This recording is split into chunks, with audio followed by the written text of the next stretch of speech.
Now you are familiar with what is force and some examples of force. We know that while pushing, pulling, or lifting a weight, or drawing a bucket of water from a well, or hitting a ball, in all these situations, we are actually changing the motion of an object. This change in motion requires force. We saw these details earlier. Then look some effect of force. Here, consider a thin rubber balloon and blow air into it. What will happen? The shape changes. The shape changes. Then tie its open end with a thread. Okay? While blowing a balloon, the size of the balloon increases. That is, its shape changes. Isn't it? After blowing the balloon has a spherical shape like you seen in this picture. Then press the air-filled balloon again. What happened? The shape changes again by pressing the balloon. We saw that first we blow some air into the balloon and thereby the size of the balloon is increased. That is, the shape is changed by blowing air into balloon. That is, by blowing air into the balloon, we are applying some force onto the balloon. That is, by applying force, the shape of an object can be changed. What is next? Next, we apply a force on the balloon by pressing the balloon from the two sides. There also, the shape of the balloon is changed. It shows that the force can change the shape of some object. Okay? Similarly, in the kitchen, your mother makes balls from dough and rolls them into chapatis. In this case, she is applying force to make them flat. It also shows that the force can change the shape of an object, which is an effect of force. Okay? Then I'm taking another situation. When you play football, the football is kept in the center of the field. When you kick it, it moves towards the given direction. That is, the initially the ball was at rest. That is, it is not moving, and so its speed was 0. Then applied force make the ball move towards the goal. What it show? It shows that we can increase the speed of an object by applying force. Initially, the football was at rest, and by the application of force, the ball starts moving. That is, its speed increased. That is, by applying force, we can increase the speed of an object. Okay, we saw that by applying force, we can change the shape of an object, also increase the speed of an object. Then another one here. Here, suppose a ball is rolling in the ground in this direction. The ball is rolling in a ground in this direction, and I have applied a force in the direction opposite to its movement, that is in this direction, opposite direction. The ball is rolling in this direction and applied a force on the opposite direction of its movement. What happens? Its speed decreases. Speed decreases to 0. The speed decreases to 0. Is it clear? The ball is rolling in this direction and I have applied a force in the opposite direction. Thereby, the speed is reduced and it become rest. That is, the speed become 0. What this observation shows? This observation suggests that a force applied on an object may change its speed. We saw that this force can change the speed of an object. The force can increase the speed. We saw that force can increase the speed. Also, the force can decrease the speed. Isn't it? Okay. These observations suggest that a force applied on an object may change its speed. If the force applied on the object is in the direction of its motion, the speed of the object increases. That is, if the ball is moving in this direction, and I have applied a force on the same direction, then its speed increases. Okay? If the ball is moving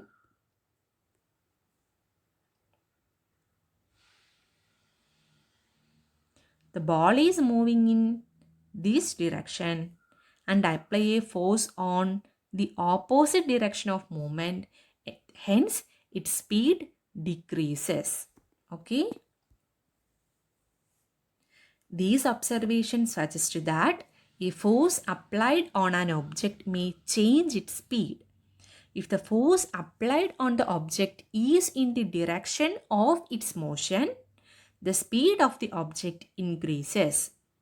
If the force is applied in the direction opposite to the direction of motion, then it results in a decrease in the speed of the object. Okay? Then, this is another effect of force. Okay? Then, another effect of force is one can change the direction of object by applying suitable force on it. That is, by applying suitable force, we can change the direction of object. Can you say one example for this? We know that in cricket, the speed of the ball hits by a batsman reduced to 0 when the fielder catch it. Also, if you kick a moving ball, the speed of the football increases, isn't it? Then, all of you listen to a video. Brings up the 250. No need to play yourself in apparently. Slow ball, he picked it up immediately. Perhaps in time it as well as you'd have liked. But still got enough bat on ball to get it past mid-on for 4.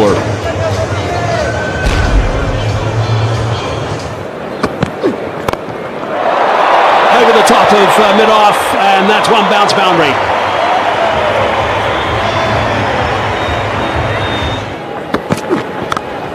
Short boundary, cleared that by plenty. 6 runs to 8 de Villiers. This is an incredible shot. Fun for who? Definitely not the West Indies team. What do you understand from this video? We see that the bowler bowls the ball in one direction and the direction of the ball changes by hitting the ball by the batsman, isn't it? That is, by hitting the ball using the bat, the batsman is applying some force on the ball. That is, by applying force, we can change the direction of some object. Okay? There is a change in the ball as well as there may be a change in the speed of the ball. There are termed as change in its state of motion. That is, thus a force may bring a change in state of motion of an object. A force can bring a change in state of motion of an object. Then what is meant by the state of motion of an object? A change in either speed of an object or its direction of motion, or both, is described as a change in its state of motion. That is, a change in its state of motion include both its direction of motion and also the speed of an object. The both parameters are included in state of motion of an object. Thus, a force may bring a change in the state of motion of an object. This is another effect of force. We saw some another effective force earlier. What was the first one was the force can change the speed of an object. That means the force can increase the speed of object and also the force can decrease the speed of object. And the second was the force can change the shape of an object. And last we saw that the force can change the state of motion of an object. The state of motion of an object include the both speed of an object and also its direction of motion. Okay.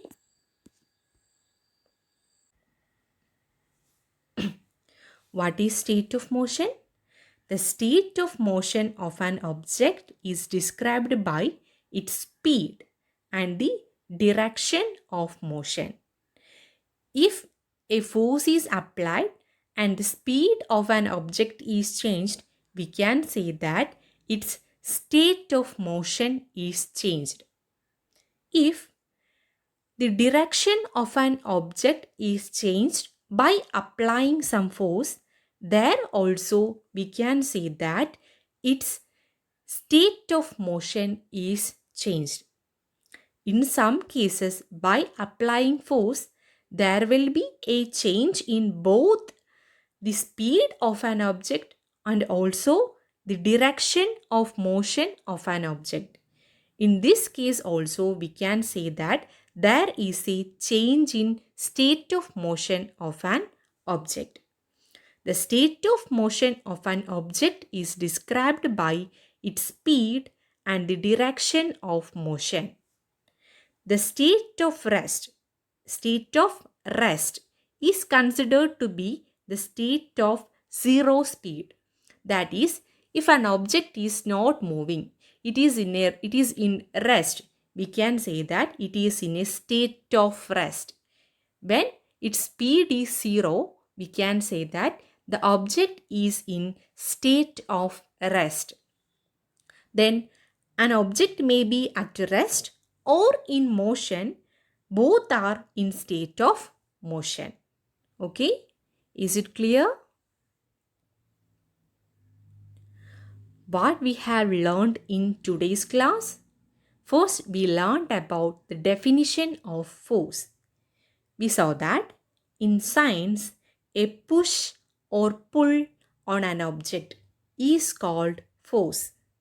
Also, we can say force is a physical quantity. What is meant by physical quantity?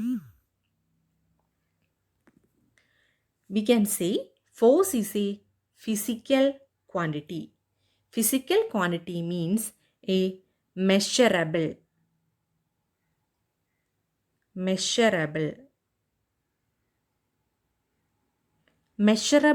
quantities are called physical quantities. Can you say one example for physical quantity? Length. Length is an example for physical quantity. We can measure the length using different scales. That is, the force is a physical quantity. We can measure the amount of force. So, the force is a physical quantity. and the force can change the speed. Force can change the speed, state, direction, and the dimension. What is mean by the dimension? That is the shape, the measurements, dimension of an object. In science, a push or pull on an object is called force.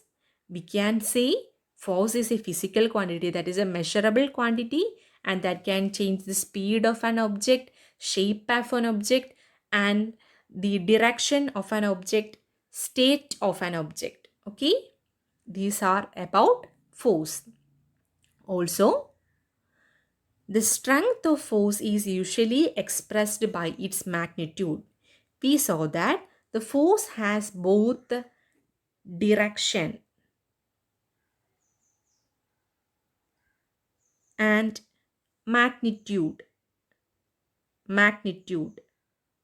Magnitude is nothing but the numerical number like 1, 2, 3, 20, 30, etc. The strength of a force is usually expressed by its magnitude, that is the numerical number, and the unit of force is Newton. For example, 10 Newton, that is 10 implies the strength of force. The strength of force is usually expressed by the magnitude, and the unit of force is Newton. Example, 10 Newton. Here 10 is the magnitude and Newton is the unit. Like we say that 10 centimeter. 10 is the magnitude of length and centimeter is the unit of length. Likewise, 10 Newton, we say 10 Newton force, then 10 is the magnitude of force and Newton is the unit of force. Okay, is it clear? We saw that in science, push or pull on an object is called force. We can say force is a physical quantity, that is a measurable quantity that can change the speed, state, direction, and dimension of an object, and the strength of force is expressed by its magnitude. Magnitude is the numerical number used to express force, and the unit of force is Newton. In this class, we cleared force, a push or pull, what happens when force interact, and some effects of force. So, all of you must read your textbook thoroughly, minimum 3 times today itself after watching this video, and underline the important points in your textbook. All of you must do this. In my previous class, I had selected some students from 3 division to send their completed note, but I didn't get one student's note. The student from class 8B, not yet. So, if any of you repeat this, I will mention their name in the video.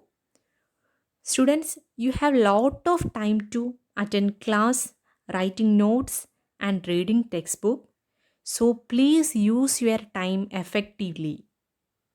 Lost time is never found again. It's a powerful word by Benjamin Franklin. You can't keep today's hour for tomorrow. So please use your time most effectively. I hope you all will do. All of you should keep your notes updated. I have given all the notes of the chapter synthetic fibers and plastics. So all of you send me the last page of your completed note corrected by your parent with their sign and date. Okay? Do this today itself. Thank you. Have a nice day.